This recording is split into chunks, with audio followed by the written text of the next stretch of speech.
Halo para pendengar dimanapun kalian berada. Video kali ini bakalan jadi video terakhir di playlist harusnya ada di Yojo Senki Season 1 karena Season 1 Yojo Senki berakhir di volume ketiga. Selain itu, gue udah nggak kuat baca novel ini dan kalian yang ngikutin Instagram gue atau nonton part 2 pasti sudah paham betapa menyebalkannya like novel Yojo Senki. So, sorry banget buat kalian yang berharap gue bahas Yojo Senki lebih jauh, tapi gue hanya sanggup baca novelnya sampai di sini. Volume 3 Yojo Senki kalau di anime diadaptasi menjadi 3 episode mulai dari episode 10 hingga 12. Itu pun hanya sampai chapter 5, sedangkan chapter 6 volume 3 benar-benar dilewati. Oke, langsung aja mari kita mulai. Karena versi anime banyak yang dilewati, jadi bakal gue ceritakan alur di versi novel yang tidak dijadikan anime. Volume 3 dimulai dengan memperlihatkan Mary Sue yang sedang tinggal bersama neneknya, sedang menunggu kabar dari ayahnya yaitu Ensan Sue. Di sini Mary masih belum tahu kabar kematian ayahnya, tapi ibunya sudah tahu terlebih dahulu dan memilih untuk merahasiakannya dari Mary. Hingga akhirnya beberapa orang tentara pun datang dan memberitahu berita kematian Ensan Sue secara resmi. Alasan terbesar yang nantinya memicu Mary untuk bergabung militer bukan cuma karena kematian ayahnya, namun ibunya juga seperti kehilangan tujuan hidup ketika mendengar kabar kematian suaminya. Sekarang kita pindah ke scene rapat para petinggi Empire. Di sini operasi Shock NA masih dianggap sebagai sesuatu yang tidak realistis dan mustahil bisa terjadi. Tapi karena Zetor dan Rudersdorf menjadi penjamin rencana ini, makanya para bangsawan pun mau tidak mau harus menerima rencana ini. Kita juga diberitahu tentang kejelasan dari operasi ini, yaitu meskipun Tanya gagal menghancurkan pusat komando musuh secara total, setidaknya operasi ini akan membuat pihak Republik kebingungan dan membuat mereka jauh lebih berhati-hati dalam bertindak. Dengan kata lain, para petinggi sudah siap mengorbankan Tanya dalam operasi ini, dan mereka pun tidak cukup yakin kalau operasi ini akan berjalan mulus.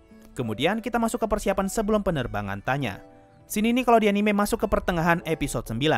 Di sini kita dijelaskan lebih jauh tentang strategi yang akan dijalankan Empire.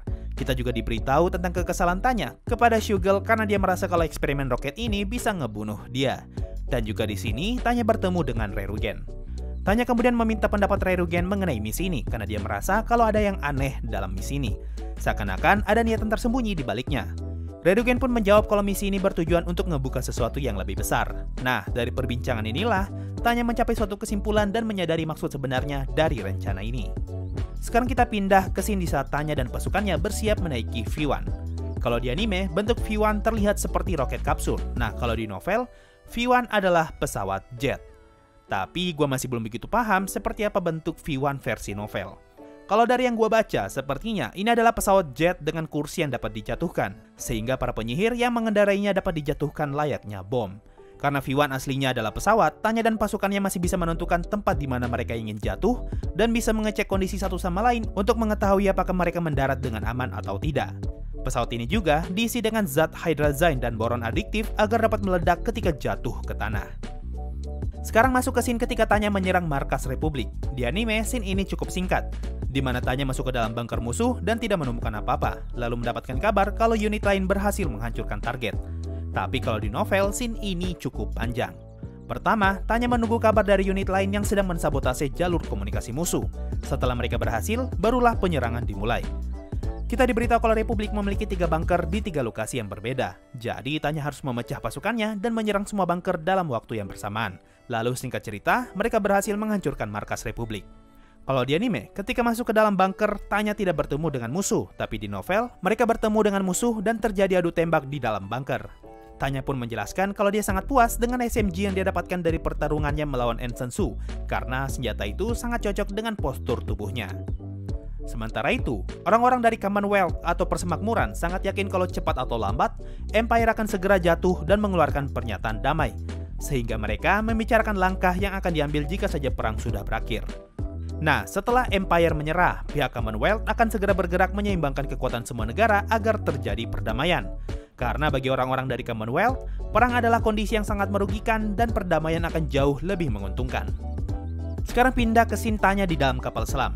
Setelah berhasil menghancurkan markas musuh, pasukan Tanya pun dijemput oleh unit kapal selam untuk ditarik mundur dari wilayah musuh. Kita diperkenalkan karakter bernama Kapten Treazel, yaitu orang yang memimpin unit kapal selam ini.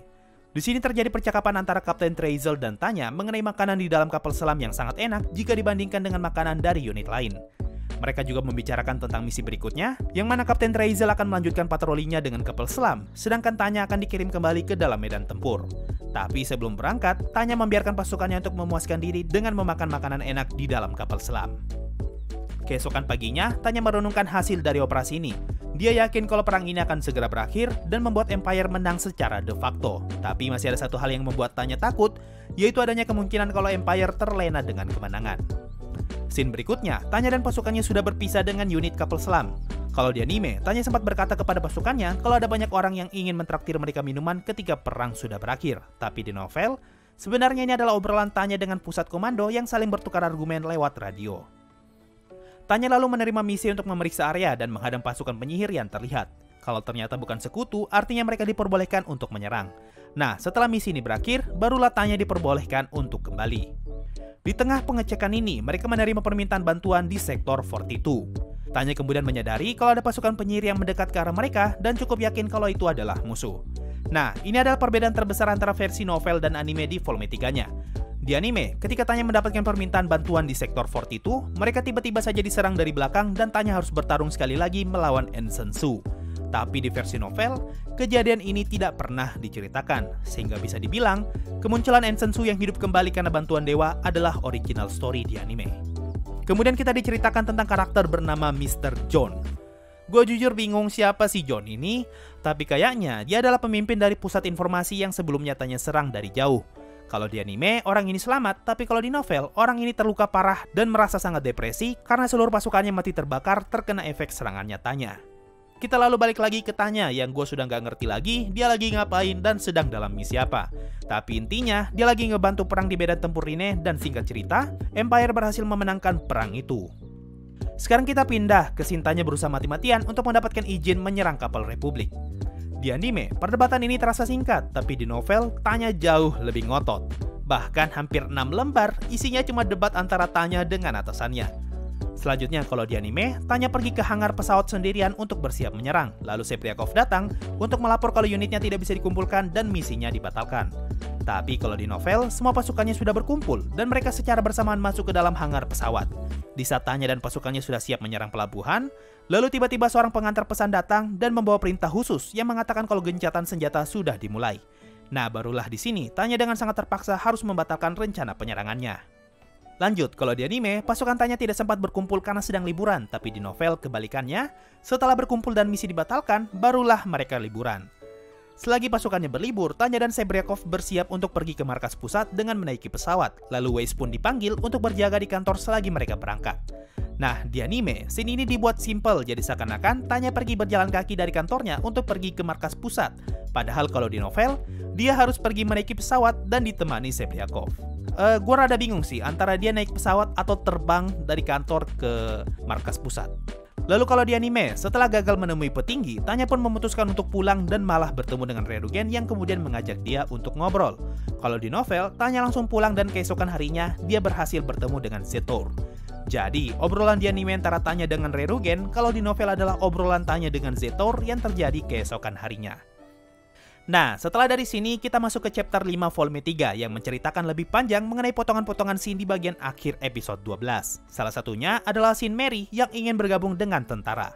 Dan akhirnya, Yojo Senki versi anime tamat di pertengahan volume 3 yaitu sampai chapter 4 saja. Sedangkan chapter 5 kena banyak potongan dan chapter 6 dilewati. So, itu tadi semua informasi yang tidak ada atau berbeda dari Yojo Senki versi novel dan anime.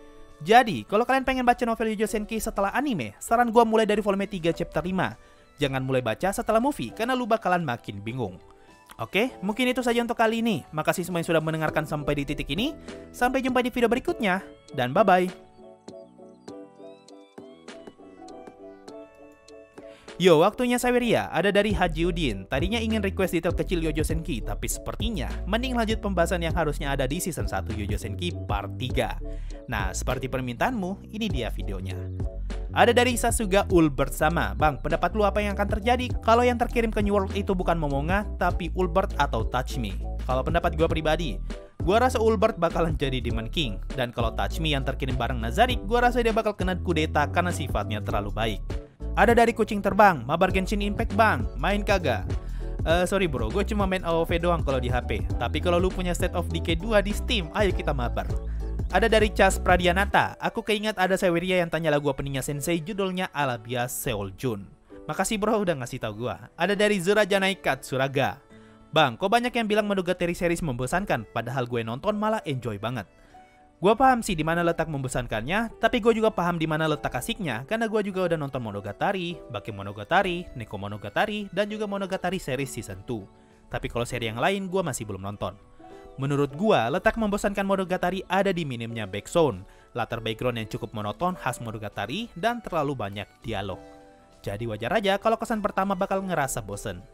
Ada dari Devin Krishka, Bang, ditunggu bahasan detail kecil Violet Evergarden, salah satu anime dengan grafis dan story yang mantep. Iya, sekarang gua lagi nyari detail kecil Violet Evergarden kok, dan juga Konosuba. Jadi kalau kalian pengen ikutan, DM gua aja di Instagram. Ada dari Popoman, nah gini kan enak nih kalau komennya normal, Arara. Masih dari Popoman, bang, mana lo? Lah, ya autosensor. Ada dari Ipang Overlord Lover 1, dimana penjelasannya kalau Shaltir nyamar jadi gadis bergaun putih pas penyerangan Jeldabaoth. Kedua, gimana si Brain bisa tahu kalau itu Shaltir? Ini jawabannya saling koneksi. Penjelasan kalau perempuan gaun putih itu adalah Shaltir karena Brain yang pertama kali ngomong kalau perempuan itu Shaltir. Setelah itu barulah kita diperlihatkan kalau gerak-geriknya memang seperti Shaltir. Kalau mengenai alasan kenapa Brain bisa sadar, gimana bilangnya ya? Brain tuh menyadari kalau itu Shaltir dengan cara mengandalkan instingnya. Instingnya merasakan bahaya yang sama ketika dia bertemu dengan Shaltir. Makanya dia tahu kalau perempuan itu tidak lain dan tidak bukan pasti Shaltir meskipun penampilannya berbeda. Masih dari Ipang of Lovers. Min, ini kan udah 2 kali Saweria bilang mau bikin detail kecil One Piece. Bikin detail kecil One Piece dari arc yang menurut Sensei paling epic. Silakan ditunggu aja, gue emang lagi nyari kok. Ada dari Sukma Tampan, Bang, Astolfo waifu gua. Ya ambil aja terserah, gue juga gak butuh trap. Ada dari Dudung Hyuga, Bang, cari detail kecil anime Asobi Asobase. Gua gak begitu tertarik dengan Asobi Asobase sih, jokesnya agak ekstrim dan itu pun belum tentu ada detail kecilnya. Dan terakhir ada dari Ihsan, Bang, tolong buat video tentang urutan pangkat petualang di anime Overlord dong. Oke. Kalian yang request tentang Summon Monster, Tier Magic, Wild Magic, dan juga Adventurer bakal gua bahas, tapi gua pengen selesaikan topik lain terlebih dahulu. So itu tadi dari Saweria, makasih semua yang sudah donasi dan gabung membership. Thanks a lot and bye.